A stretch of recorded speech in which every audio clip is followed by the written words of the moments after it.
यामध्ये जिल्हा प्रमुख जालिंदर भाऊ बुधवत, तसेच उबाटा शिवसेना प्रवक्त्या जयश्रीताई शेळके, संपर्क प्रमुख नरेंद्र भाऊ खेडेकर यांच्या नेतृत्वाखाली जे ॲडव्होकेट असीम सरोदे आहेत, हे पक्षाचे वकील आहेत आणि ते पक्षाची बाजू मांडत असतात आणि जे सुनावणी होणार आहे 12 तारखेला 12 नोव्हेंबरला, त्या सुनावणीसाठी सुद्धा ते हजर राहणार आहेत आणि त्यांची ते पक्षाचे वकील असल्यामुळं ते त्यांची बाजू मांडत होते। पण 3 महिन्यापूर्वीच 12 ऑगस्टला त्यांची सनद कॅन्सल करण्यात आली आणि त्याचं कारण हे 3 महिन्यानंतर म्हणजे आता 3 ऑक्टोबर ते 4 ऑक्टोबर दरम्यान त्यांना ती ऑर्डर मिळाली। म्हणजे हा पूर्ण महाराष्ट्राला पडलेला प्रश्न आहे की 12 ऑगस्टला जर तुमची सनद रद्द होते आणि तुम्ही 3 ऑक्टोबरला तुम्ही ती दाखवताय, ती पोहोचवताय, म्हणजे याचा अर्थ पूर्ण महाराष्ट्राने काय घ्यावा हेच आम्हाला या सरकारला विचारायचं आहे। आणि ही सनद रद्द का केली असेल की थोड्या शब्दामध्ये फक्त सरोदे साहेबांनी फक्त फालतू हा शब्द वापरला आणि तो फालतू हा शब्द कुठल्याही संविधानामध्ये शिवी म्हणून हा कुठे दिलेला नाहीये, त्याचं कुठेही असं अवलोकन केलेलं नाहीये। पण हा फालतू शब्द या एका वक्तव्यामुळे जर तुम्ही अख्ख्या ॲडव्होकेटची जर त्यांचं आयुष्य, त्यांची सनद जर कॅन्सल करत असेल आणि त्यांचे आयुष्य जगण्यावर जर तुम्ही गदा आणत असेल तर हे आम्हाला कुठेतरी या सरकारला विचारावंच लागेल। आणि जे कोणी अजूनही सरन्यायाधीश असतात त्यांच्यावर बुट फेकतात, त्या वकिलांना कुणी काही त्यांच्यावर आरोप करत नाही, त्यांच्यावर कुणीही ऍक्शन घेत नाही।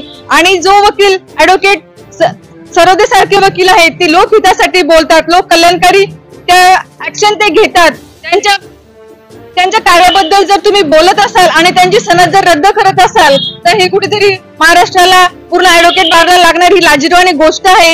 ही आपल्या समोर या ठिकाणी मी ॲडव्होकेट रुपाली गोपाल चौधरी, संघटिका चिखली तालुका यांच्या वतीने मी या ठिकाणी मांडत आहे।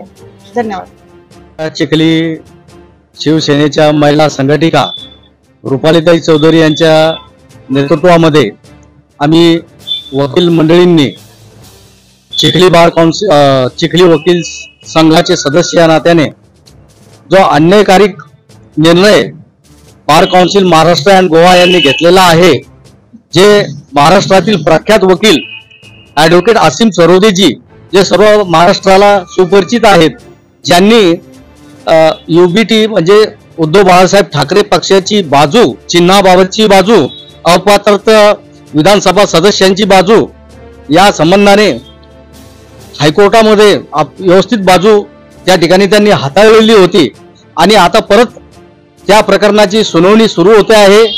आणि याच गोष्टीचं भांडवल करून काही मंडळींनी चिखली बार काउन्सिलकडे असीम सरोदे साहेब यांच्याकडे तक्रार करून बार काउन्सिलकडे असीम सरोदे साहेबांची तक्रार करून त्यांना बार काउन्सिल ऑफ महाराष्ट्र आणि गोवा यांच्या मार्फत 3 महिन्यासाठी त्यांची सनद सस्पेंड केलेली आहे।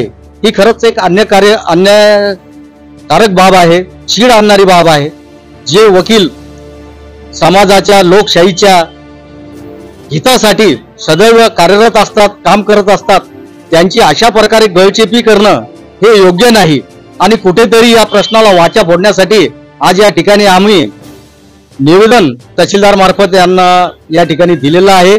बार काउन्सिलने त्यांच्या निर्णयाचा फेरविचार करावा आणि तात्काळ असीम सरोदे साहेबांची सनद त्यांना बहाल करावी अशी मागणी, आग्रही मागणी या ठिकाणी आम्ही उद्धव बाळासाहेब ठाकरे शिवसेनेच्या पक्षाच्या वतीने करत आहोत। धन्यवाद।